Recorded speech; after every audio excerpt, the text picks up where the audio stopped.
Welcome back. Let's find out if we've got anything wrong so far. For that, we go to TV's Andy Levy. Hey, Andy, how you doing? Oh, I'm good. Good. Good. Glad that we got cleared that up. Huh? Yes. Well, it was questionable earlier. It was. Yeah. We're acting kind of weird. Yeah, I know. UN Commission calls for legalizing prostitution. First of all, Bernie, thank you for your candor and bravery in telling your story about your days as a male prostitute. I think we were all moved. Just trying to keep it real, is what I'm saying. No, and we appreciate Bless you, sir. Thank you. Greg, you mentioned that the Concerned Women of America says linking prostitution legalization with AIDS is a cop-out because it ignores the role of behavior change and personal responsibility. But it's not a cop-out as much as it is that the UN Commission is the Commission on HIV and the law, so oddly enough, it looked at ways countries could, change their laws. Perhaps. Not perhaps. Definitely. Perhaps. I'm saying that information came from HAPS, who's head of the UN Commission. Perhaps. Also, Dr. Janice Krause, director of CWA's Beverly LaHaye Institute, she's the one who made those comments. She's been accused in the past of, shall we say, padding statistics to fit CWA's agenda. So keep that in mind. Not that I trust the UN either. Yeah. Where'd you get that from? I got that from various sites on the World Wide Web. Oh, I thought maybe it was perhaps. Yeah. Greg, you said that without prostitution, Joe wouldn't know the tender touch of a woman. Yes. My understanding is tender touch is not what he's looking for. Yeah, that's perhaps.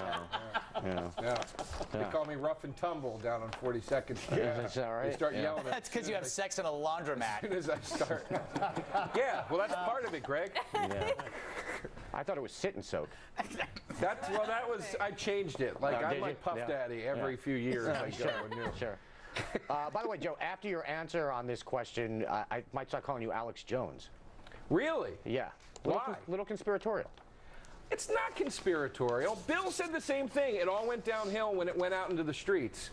And I don't think that's coincidental that when you see a systematic thing go from okay and working to terrible and diseased, and then you don't want to fix it, I don't think that's conspiratorial. I think that's somebody being advantageous and advantageous in the situation at hand and saying we can now more easily disregard or oppress this certain. But who are they? Class. I mean, you're like talking like the people the that powers that be, the government, the upper class. So the that's 1%, not conspiratorial. The government is trying to keep the poor diseased and dying. Greg, to be fair, he's just asking questions. Yeah, that's true. He doesn't really know the truth. He's just being hypothetical. This is coming from the guy that said the UN wants drugs and prostitution legal so they can utilize. That's not conspiratorial. Well, they actually have been arrested for doing both. Okay, but I'm saying, you're saying to make a worldwide ploy to try to get this legalized just for their own self-advantage, like that. You don't think that's a bit conspiratorial? No, it was kind of a joke.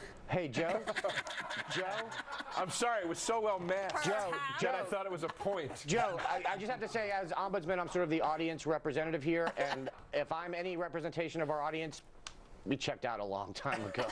Oh, that's good. Don't worry, they'll be tweeting me later. I look forward to it.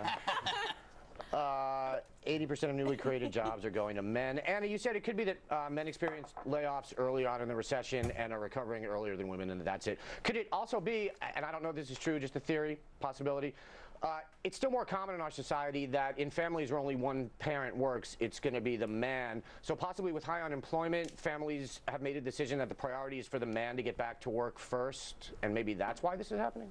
I think that's a logical explanation. That could be true. Right, as long as it's not the employers who are deciding that they should prioritize men over women with the assumption that they're the primary breadwinner. If it's a family's choice, that might be the way it's going. Yeah, okay. All right. Joe, you said of women, quote, when somebody gets a little uppity, you have to put them in their place. Yeah, that was a joke, Andy. Was it? Yes. All right. Is it a joke that you're single? Huh? told you I'm saving myself for you. I don't know how many times I have to say it in letter, email, and Well, through if my you keep lips. saying it, maybe it'll be funny one of these days. Oh, Andy. Well, right? that's cool. Sorry. Sorry, I thought Paul No, Mercurio. move on. I don't want to stop you from asking legitimate questions to everybody else. I thought Paul Mercurio was on the show for a second, Paul. What are you doing there, poor? My bad. Joe. Just because I said lips, you thought of Paul Mercurio? That's not nice. Exactly.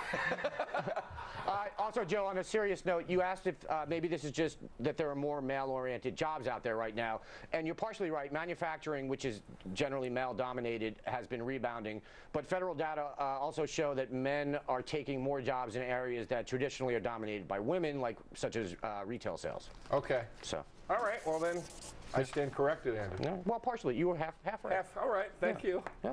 That's nice. Half and half. We're half and half. Baby steps.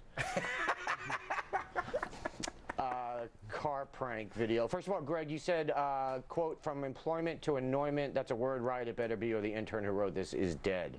Not a word.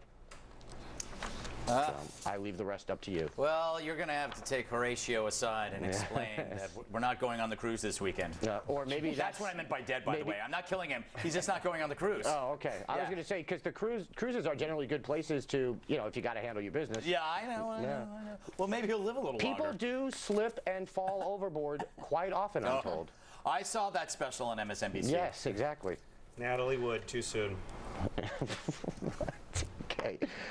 Anna, you said this isn't funny because it probably, among other things, traumatized the kid in the backseat. And then other people mentioned what I was going to say, which is that the wife could have grabbed the wheel and yanked it over. But how about this? The dude is driving, got his kid in the backseat, and as he's driving, he's shooting video and narrating it at the same time. Yeah. Maybe not a great move. Maybe not Dad of the Year. Yeah. Maybe. But let me make this. But maybe the kid kind of got what Dad was doing, so maybe he didn't freak out. By the way, he is a Saw him fan of doing the all show, that. Yeah, and he does absolutely. like me. So that's important. Yeah. No, I'm just not sure if it's real. That's all. And also, I would add that he actually does have a coffee mug that says Dad of the Year. So you're on that as well. You're on that as well. Greg, I do want to point out, though, that in the email he sent us giving us permission to use the video, he said he was a fan of the show and of you. Yes. He did not mention me, did not mention Bill, so I feel like I can say whatever the hell I want about That him. is true. Did he make that video for Red Eye? It's No. entirely possible. I It don't is know. entirely possible. I don't know. Oh, We could be no. dupes. We could be dupes. Say a disclaimer. You don't need bad pranks being sent in all the time. He didn't make the video for us. It'd be great if Chuck Schumer came out this week with a law against DWP driving while pranking, and he got hosed like that. But That's a good point. But if it's like illegal, as it is in many states, to text while driving, is it not illegal to shoot and narrate video while driving? I would assume. yes. Probably should be. Where is Chuck Schumer on this, by the way? I don't know. Hopefully far away. Men think their female friends are more attracted to them than they really are. Anna, you said this study shows that it's really hard for friends to be friends with people of the opposite gender. Why does it show that? I actually don't. You can be attracted to your friend and still be friends with them. Well, to just have a pure friendship without someone pining after the other, I Being just don't think. attracted. Okay, I guess it depends on how they define attracted. Like if you just happen to think, oh, she's hot, but we're just friends and you're fine with that. I'm assuming they mean one person wants it to go further, which I don't think is really a pure friendship because you can't be totally honest and you Right. can't really trust Right. that they have the best intentions for you when you're, say, talking about your dating life. Go to hell, Anna. No, I agree. No, I agree with that. Joe, Greg asked you what part of you thinks we did this story only because you were on the show, and you said every part of you.